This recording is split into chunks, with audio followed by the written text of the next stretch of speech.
শুরুতেই রইল আজকের বিশেষ বিশেষ সংবাদের শিরোনামগুলি এক নজরে, তারপরে জানিয়ে দেব প্রত্যেকটি সংবাদ একেবারে বিস্তারিত। আরও বিপদে পড়লেন মমতার ভাইপো অভিষেক ব্যানার্জি, আমফানের 30 কোটি টাকার ব্যাপক দুর্নীতি। ভারত জুড়ে চালু হচ্ছে প্লাস্টিকের নোট, প্রথমে শুরু 10 এবং 20 টাকার নোট দিয়ে। আরবিআই দিল বরাত, আবারও কি নোটবন্দি, শুরু হয়েছে জল্পনা। মিড ডে মিল রাঁধুনিদের জন্য স্বস্তির খবর, কাজ থাকছে রাঁধুনিদের, চিঠি ইসকনকে।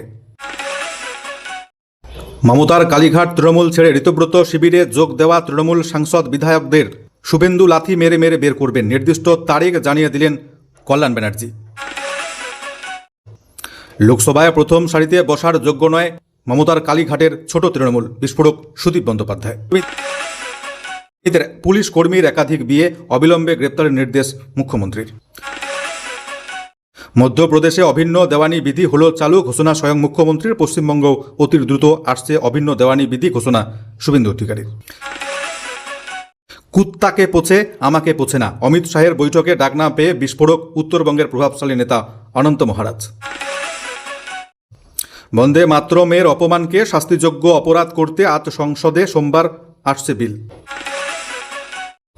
ওলা উবেরের শোষণ রুখতে বাংলায় চালু হলো ভারত ট্যাক্সি, ওলা উবের চালকদের জন্য বিরাট বড় ঘোষণা শুভেন্দু অধিকারীর। হিন্দু ভাবাবেগে চরম আঘাত, গ্রেপ্তার 3। লাভ জিহাদ করছে আমির খান, 3টি হিন্দু মেয়েকে বিয়ে, আমির খানকে হুমকি বিষ্ণই গ্যাংয়ের। ভক্তরা চরম প্রতারিত, 3000 কোটি টাকার অধিক লুটপাট, চুরি হয়েছে সোনা দানা। রাম মন্দিরের প্রণামী চুরি বিতর্কে নরেন্দ্র মোদীকে চিঠি রাহুল গান্ধীর।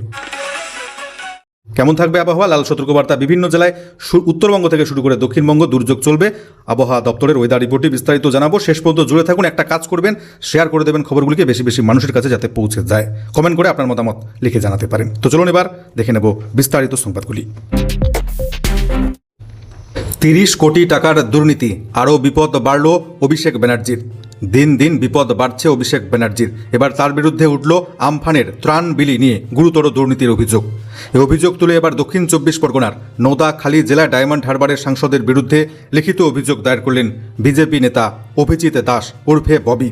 তার অভিযোগ প্রায় 30 কোটি টাকার অধিক হাতানো হয়েছে শুধুমাত্র বজবজ 2 নম্বর ব্লকেই, আর সবটাই করা হয়েছে ভুয়ো নথি তৈরি করে। এই সংক্রান্ত সমস্ত তথ্য পুলিশকে দেওয়া হয়েছে বলেও জানিয়েছেন ওই বিজেপি নেতা। এদিন বিষ্ণুপুর থানায় অভিষেক বন্দ্যোপাধ্যায়ের বিরুদ্ধে আরও একটি অভিযোগ দায়ের হয়েছে। হুমকি দেওয়ার অভিযোগে তার বিরুদ্ধে নয়া অভিযোগ দায়ের করেছেন বিষ্ণুপুরের বিজেপি নেতা অভিজিৎ সর্দার। প্রসঙ্গত 2020 সালের 20 মে বাংলা উড়িষ্যা উপকূলে আছড়ে পড়ে শক্তিশালী ঘূর্ণিঝড় আমফান। তাদের সবথেকে বেশি ক্ষতিগ্রস্ত হয়েছিল দক্ষিণ 24 পরগনার বিস্তীর্ণ এলাকা। কেন্দ্রের তরফে ত্রাণ পাঠানো হয়েছিল। ডায়মন্ড হারবারের বিজেপি নেতা অভিজিৎ দাস ববির দাবি, 2020-তে আমফান ঝড়ে ক্ষতিগ্রস্তদের জন্য ক্ষতিপূরণের অর্থ পাঠিয়েছিল কেন্দ্রীয় সরকার। কিন্তু তার অভিযোগ, একই ফোন নম্বরের বিভিন্ন এলাকার একাধিক ব্যক্তিকে ক্ষতিপূরণের অর্থ প্রদান করা হয়েছে, কিন্তু বজবজ 2 নম্বর ব্লকে আমফানে প্রকৃত ক্ষতিগ্রস্তরা কেন্দ্রীয় সরকারের কোনো ক্ষতিপূরণ পায়নি। এইভাবেই মোট 30 কোটি টাকার অধিক আর্থিক দুর্নীতি করা হয়েছে। সবটাই হয়েছে সাংসদ অভিষেক ব্যানার্জির সুপারিশে। আগামী বছর থেকেই দেশ জুড়ে মিলবে প্লাস্টিকের বা পলিমারের তৈরি 10 এবং 20 টাকার নোট।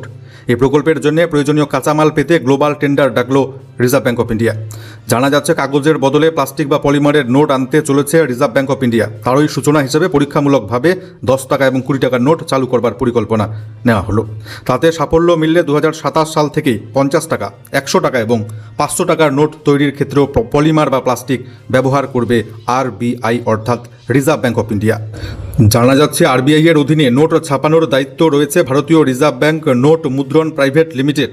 তারাই সুরক্ষা বিধি সম্পন্ন পলিমারের বা প্লাস্টিকের শিট সরবরাহের জন্য ইতিমধ্যে গ্লোবাল এক্সপ্রেশন অফ ইন্টারেস্ট চেয়েছে। তাতে 10 এবং 20 টাকার নোট তৈরির জন্য 34,000 রিম করে মোট 68,000 বাই অক্সি অ্যালাই ওরিয়েন্টেড প্রোফিলেন চেয়েছে তারা। টেন্ডারে বলা হয়েছে চীন এবং পাকিস্তানের নোট তৈরির ক্ষেত্রে যুক্ত রয়েছে কিনা তা আবেদনকারী সংস্থাকে জানাতে হবে। পাশাপাশি শিট তৈরির জন্য কাঁচামাল ওই 2 দেশ থেকে নেওয়া যাবে না। এই ট্রায়াল বা পরীক্ষা সফল হলে 2027 সালের শুরুর দিক থেকে ধাপে ধাপে ওই প্লাস্টিকের নোটগুলি পূর্ণাঙ্গভাবে গোটা ভারতের বাজারে ছাড়া হবে। তবে আপনাদের চিন্তার কোনো কারণ নেই, পুরনো কাগজের নোটের কি হবে সেই ব্যাপারে বিস্তারিত জানাচ্ছি। প্লাস্টিকের নোট বাজারে আসার অর্থ এই নয় যে পুরনো কাগজের নোট সাথে সাথে বাতিল হয়ে যাবে। বাজারে নতুন প্লাস্টিকের নোট, বর্তমান কাগজের নোট একসাথেই চালু থাকবে, তবে ধাপে ধাপে পুরনো নোটের সংখ্যা কমিয়ে প্লাস্টিক নোটের পরিমাণ বাড়ানো হবে। অবশ্যই আপনাদের মনে প্রশ্ন আসছে, কেন চালু করা হচ্ছে প্লাস্টিকের নোট?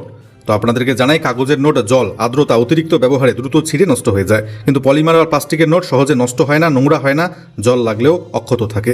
এই নোটগুলিতে অত্যাধুনিক নিরাপত্তা কালি ব্যবহার করা হয়, ফলে জাল করা অসম্ভব। যদিও প্রাথমিক তৈরিতে খরচ একটু বেশি, তবে সাধারণ নোটের তুলনায় এটি 2 থেকে 6 গুণ বেশি স্থায়ী হওয়ায় দীর্ঘমেয়াদীকালে সরকারের নোট ছাপানোর খরচ অনেকটাই কমে যাবে। পশ্চিম বাংলার বিভিন্ন স্কুলে কর্মরত মিড ডে মিল রাঁধুনিদের জন্য স্বস্তির খবর। কলকাতার স্কুলগুলিতে মিড ডে মিল চালানোর জন্য ইসকনের অন্নামৃত ফুড রিলিফ ফাউন্ডেশনকে চিঠি দিল স্কুল শিক্ষা দপ্তরের মিড ডে মিল বিভাগ। সংস্থার অন্যতম ট্রাস্টি যুধিষ্ঠির গোবিন্দ দাসকে পাঠানো লেটার অফ অ্যাওয়ার্ডে বলা হয়েছে, 22 জুলাইয়ের মধ্যে তারা মতামত দিক। শর্ত দেওয়া হয়েছে যে রাঁধুনিরা কর্মরত রয়েছেন মিড ডে মিলে, তাদের নিয়ে কাজ করতে হবে সংস্থাটিকে। ওই রাঁধুনিদের বেতন অবশ্য সরকারই মেটাবে, তবে তা দেওয়া হবে ফাউন্ডেশনটির মাধ্যমে। প্রত্যেক পড়ুয়ার জন্য যে রান্নার খরচ সরকার বেঁধে দিয়েছে তাই পাবে ইসকনের ওই সংস্থা। এর বাইরে সরকার কোনো বাড়তি অর্থ প্রদান করবে না। সরকারের বেঁধে দেওয়া পুষ্টির গুণমান ধরে বিভিন্ন ধরনের মেনু দিতে হবে তাদের। নিয়মিত খাবারের গুণমান পরীক্ষার জন্য পরিদর্শন হবে। স্কুলগুলিতে বন্ধ কন্টেনারে খাবার পৌঁছে দিতে হবে ফাউন্ডেশনকে, সেই ব্যয় বহন করতে হবে তাদেরকেই। প্রসঙ্গত, সরকারের তরফে আগেই ঘোষণা করা হয়েছিল 1 আগস্ট থেকে মিড ডে মিলের বর্ধিত বরাদ্দ কার্যকর হচ্ছে।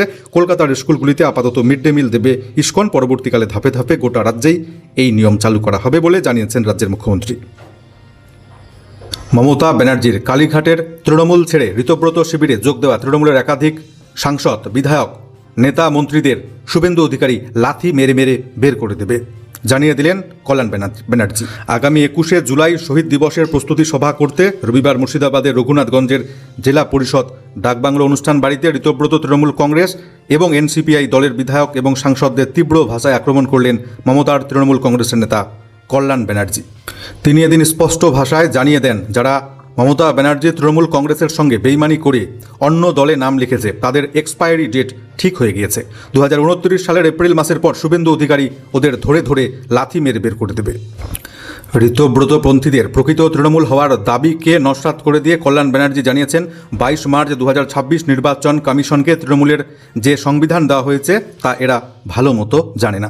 2026-এর বিধানসভা নির্বাচনে এরাই মমতা ব্যানার্জির দেওয়া সিম্বল নিয়ে দলীয় প্রার্থী হয়ে লড়াই করে জিতে এসেছে। এখন মানুষের সঙ্গে জালিয়াতি করছে বেইমানি। লজ্জা লাগে না এদের? আগে পদত্যাগ করে জিতে আসুন, তারপরে দেখব। এরপর কল্যাণ ব্যানার্জি তৃণমূল কংগ্রেসের প্রতীকে বহরমপুর কেন্দ্রে জয়ী সাংসদ ইউসুফ পাঠানকেও কটাক্ষ করেছেন। তিনি বলেন, পার্লামেন্টে থাকলে উনি চুপ করে থাকেন, না হলে বিদেশে ক্রিকেট খেলতে যান। বিক্ষুব্ধ সাংসদের উদ্দেশ্যে কল্যাণ ব্যানার্জির প্রশ্ন, এমপি হিসেবে সমস্ত সুযোগ সুবিধা নিচ্ছেন, কিন্তু এলাকার জন্য কি কাজ করেছেন সেটা একবার দেখান। লোকসভায় প্রথম সারিতে বসার যোগ্য নয় ছোট দল মমতার তৃণমূল, বিস্ফোরক দাবি সুদীপ বন্দ্যোপাধ্যায়ের। একটা সময় যে দল তাকে ক্ষমতার অলিন্দে পৌঁছে দিয়েছিল, যে দলের দৌলতে তিনি এতবার সাংসদ মন্ত্রী হয়েছেন, তাদের সাথেই বেইমানি। সেই দলকে এখন নাম না করে ছোট দল বলে কটাক্ষ করলেন এনসিপিআই-এর লোকসভার দলনেতা সুদীপ বন্দ্যোপাধ্যায়। তিনি বলছেন, মাত্র 8 সাংসদের দল কালীঘাট তৃণমূলকে লোকসভার প্রথম সারিতে বসার অনুমতি দেওয়া উচিত নয়। এবং তারপরেই জানা যাচ্ছে চূড়ান্ত সিদ্ধান্ত নেওয়া হয়েছে, সামনে বসবেন সুদীপ বন্দ্যোপাধ্যায়, পরের সারিতে অভিষেক। কাকুলিদের আবেদনের পরেই লোকসভার অধিবেশন কক্ষে আসন বদল হলো। ছোট দলকে সামনের সারিতে আসন দেওয়া যাবে না, দুপুরেই দাবি করেছিল এনসিপিআই। তাদের সাংসদ সংখ্যা যে কালীঘাট শিবিরের থেকে বেশি তাও মনে করিয়ে দিয়েছিল। তারপরেই চূড়ান্ত সিদ্ধান্ত, লোকসভার সামনের সারিতে বসবেন সুদীপ, তারপরের সারিতে আসন বরাদ্দ করা হলো অভিষেক ব্যানার্জির জন্য।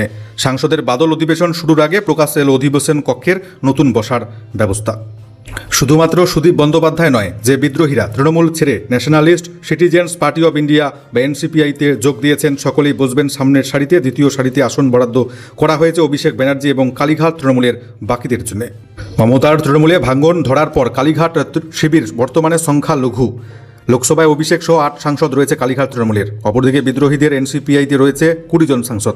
এই অবস্থায় এনসিপিআই চাইছিল অধিবেশন কক্ষে সামনের সারিতে আসন তাদের জন্য বরাদ্দ হোক, ছোট দলকে যাতে সামনের সারিতে জায়গা না দেওয়া হয় সেই কথা বলেছিল তারা। রবিবার সেই চূড়ান্ত সিদ্ধান্তই নেওয়া হলো। পুলিশ কর্মীর একাধিক বিয়ে, অবিলম্বে গ্রেপ্তারের নির্দেশ দিলেন মুখ্যমন্ত্রী। অসমে 2025 সাল থেকে বহুগামিতা আইনত নিষিদ্ধ। একের বেশি বিয়ে করলে সেখানে সর্বোচ্চ 7 বছর পর্যন্ত কারাবাসের নিদান রয়েছে। ব্যতিক্রম কেবল ষষ্ঠ তহসিলের অধীনে শাসিত এলাকাগুলি। অসমের এক পুলিশকর্মীকে এবার গ্রেপ্তার করবার নির্দেশ দিলেন মুখ্যমন্ত্রী হিমন্ত বিশ্ব শর্মা। অভিযোগ, ওই পুলিশকর্মী একাধিক বিয়ে করেছেন। মুখ্যমন্ত্রীর দরবারে গিয়ে স্বামীর বিরুদ্ধে অভিযোগ জানিয়েছেন স্ত্রী। জানান তার উপস্থিতিতে তার স্বামী দ্বিতীয়বার বিবাহ করেছেন এবং তাকে বিবাহ বিচ্ছেদের হুমকি দিচ্ছেন। এরপরে ওই পুলিশকর্মীর বিরুদ্ধে কঠোর পদক্ষেপের নির্দেশ দিলেন অসমের মুখ্যমন্ত্রী। প্রসঙ্গত, ওই মহিলার অভিযোগটি অত্যন্ত গুরুত্ব দিয়ে দেখেন হিমন্ত বিশ্ব শর্মা। ঘটনাস্থলে উপস্থিত পুলিশের শীর্ষ আধিকারিকদের অবিলম্বে পদক্ষেপের নির্দেশ দেন। ওকে গ্রেপ্তার করে আনুন, আজ রাতের মধ্যেই ধরুন। যে কোনো ধরনের আইন ভাঙার ক্ষেত্রে অসম সরকার জিরো টলারেন্স নীতির অনুসরণ করছে, জানিয়েছেন অসমের মুখ্যমন্ত্রী। প্রসঙ্গত, আপনাদেরকে জানিয়ে রাখি, এবছরের বাজেট অধিবেশনে অসম সরকার একের বেশি বিয়ের বিরুদ্ধে বেশ কিছু প্রস্তাব পাস করেছে। বলা হয় যে কোনো পুরুষ একের বেশি বিয়ে করলে সরকারি সমস্ত সুযোগ সুবিধা থেকে বঞ্চিত হবেন। নারীদের অধিকার সুরক্ষিত, লিঙ্গ বৈষম্য দূর করার লক্ষ্যেই এই কড়াকড়ি দাবি হেমন্ত সরকারের। পশ্চিমবঙ্গে চালু হবে অতি দ্রুত অভিন্ন দেওয়ানি বিধি। তার মাঝে বিজেপি শাসিত মধ্যপ্রদেশে এবার অভিন্ন দেওয়ানি বিধি চালু করল বিজেপি সরকার। বিধানসভায় আসন্ন বর্ষাকালীন অধিবেশনে পেশ হতে চলেছে বিল। শুক্রবার মধ্যপ্রদেশের কাটনি জেলার অনুষ্ঠানে কথা জানিয়েছেন মুখ্যমন্ত্রী মোহন যাদব। তার দাবি, নতুন আইনে একটি বৈধ বিবাহ স্বীকৃতি পাবে রাজ্যে। সাব জানিয়েছেন তিনি, যাদের একটি মাত্র বিয়ে কেবল তারাই রাজ্যে থাকতে পারবেন। মুখ্যমন্ত্রীর কথায়, যখন এক দেশ, এক সংবিধান, এক পতাকা, তখন হিন্দু মুসলিমের জন্য আলাদা আইন কেন থাকবে? সবার জন্য একই আইন হওয়া উচিত। তিনি জানিয়েছেন, রামের যদি একটি বিয়ে হয় তাহলে রহিমের কেন 2টি, 3টি বা 4টি বিয়ে হবে? মুসলিম বোনেরাও আমাদের বোন। তিনি আরও বলেন, তাৎক্ষণিক 3 তালাকের প্রথার কোনো স্থান বর্তমান আইনে কাঠামোয় নেই। তিনি আরও জানিয়েছেন, তাৎক্ষণিক 3 তালাকের প্রথার কোনো স্থান বর্তমান আইন কাঠামোয় নেই। তিনি আরও জানিয়েছেন, তিনবার তালাক বলে বিবাহ বিচ্ছেদের চেষ্টা করলে তাকে জেলে ভরে দেওয়া হবে। যদিও মুখ্যমন্ত্রীর এই বক্তব্যের কড়া সমালোচনা করেছে কংগ্রেস। বিজেপির হয়ে রাজ্যসভার সাংসদ হয়েছেন মমতা বন্দ্যোপাধ্যায়কে বাড়িতে ডেকে আপ্যায়ন, তার হাত থেকে বঙ্গভূষণ সম্মান গ্রহণের পর এবার নতুন বিতর্কের জন্ম দিলেন উত্তরবঙ্গের প্রভাবশালী নেতা অনন্ত মহারাজ। দলে গুরুত্ব না পেয়ে বিজেপিকে বেলাগাম ভাষায় আক্রমণ করে বসলেন। শনিবার শিলিগুড়ির উত্তরকন্যায় কেন্দ্রীয় স্বরাষ্ট্রমন্ত্রী অমিত শাহের প্রশাসনিক বৈঠকে সেখানকার প্রশাসনিক দলীয় স্তরে শীর্ষ ব্যক্তিরা ডাক পেলেও ব্রাত্য ছিলেন গ্রেটার কোচবিহার নিয়ে সর্বদা সুর চড়ানো নাগেন্দ্র রায় ওরফে অনন্ত মহারাজ।